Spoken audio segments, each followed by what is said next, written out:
Hi, I'm Carl with CoinShop Liquidators and welcome to the channel. Here we discuss coins, collecting, investing, buying and selling of US rare coins. And hopefully we'll learn something together each time we do a video. Today, what's the big deal about Morgan dollars? They are arguably the most recognized, prolific, and collectible of all the historic coins. The authorization of the Morgan silver dollar was to replace the then defunct seated Liberty dollar. There really wasn't a pressing need for another hard-to-carry large silver dollar, so the Morgan was at least partially driven by private interests, such as the Comstock lode mine in Nevada, which was yielding huge quantities of silver. With ore worth $36 million being extracted annually, the mint was pressured by lobbyists into buying some of the production, estimated at between 2 to 3 million ounces per month at full retail prices. The Morgan silver dollars were produced in great numbers between 1878 and 1904, and then again for a final year in 1921, a run of over 40 years. These huge coins were heavily used in currency back in the day, mainly in the West, where a dollar still bought something. Their heavy silver content, beauty, and numismatic value also made them the ideal collectible, and hence a great many were pulled aside from circulation. In addition, several large hoards were set aside by banks, casinos, and the GSA, which explains why so many mint state coins exist to this day, many of which have now been released to anxious collectors. Probably the most famous of the hoards was the GSA, or Government Service Administration hoard, released in 1964. The hoard amounted to over 3 million coins, with many left over in the original mint bags. Most of the coins were minted in Carson City.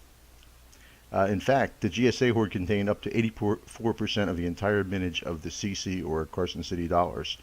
Their release reignited the fervor over the CC mint mark that exists until this day, as investors pay a premium for these dollars in their familiar plastic holders. As a matter of fact, almost everyone that brings me their dad or grandfather's coin collection to evaluate inevitably includes at least a few Morgan dollars, some in the GSA holders, but most of them being very well circulated.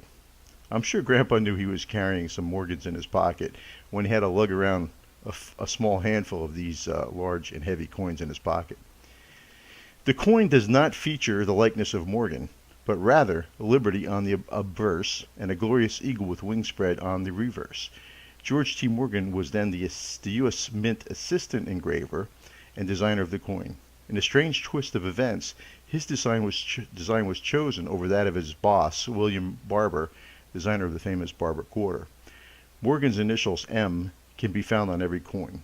The coin also had several small design changes and errors that today only enhance the value and collectability of this series. One of the most notable being the change from 8 to 7 tail feathers on the eagle. I guess the folks at the Mint never bothered to actually count the tail feathers on a real American eagle. It was a costly mistake, and that was quickly remedied. The coin was produced at the main mints, Philadelphia, Denver, San Francisco, but also had a run at New Orleans as well as at the short-lived Carson City Mint, issuing them from the now desirable and valuable CC Mint mark. The Carson City Mint was located near the Comstock lode mine, where the major find of silver was being excavated. This ubiquitous coin, with over 600 million total coins minted, was widely used and in high demand with investors, with almost 90 million being produced in the last year of the series, 1921, alone. In another twist of fate, the law that authorized the minting also called for the melting of some $270 million coins, further bringing down the amount that we can use today.